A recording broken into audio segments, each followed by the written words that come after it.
How can my business be tied to the community? Where are the people in my community?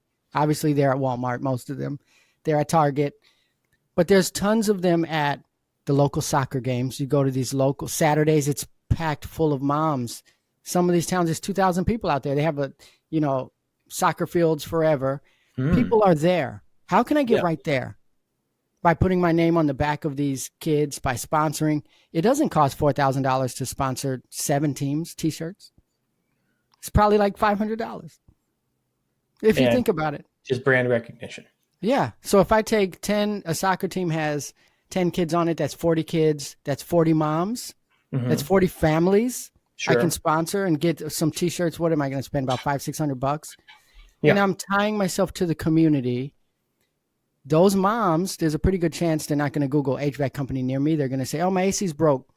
I mean, they're little boys in the yard kicking the soccer ball with the shirt, right? Yeah. So that's where we started.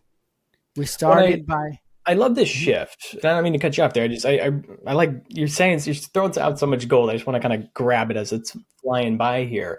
I remember you and I were at a conference in January, about 6 months ago. And I remember they called somebody up on stage who had gotten their business to 1.5 million and they didn't even have a website. And it just kind of blows so many people's mind because it feels like you need a website, you need Google, you need Facebook to, grow. And that this is exactly what that company was doing, right? We're going to sponsor the local teams. We're going to promote things on Facebook. You don't even really need a website when you're doing stuff like that. And I think we get so tied up in the website, the SEO, the pay-per-click. There's a big reality of this guerrilla marketing stuff, feet on the street. And with how expensive Google is getting, I feel like this is where businesses have to go. And what a blessing for society too, because, hey, let's free up that money and give it back to these charities that really, really need it.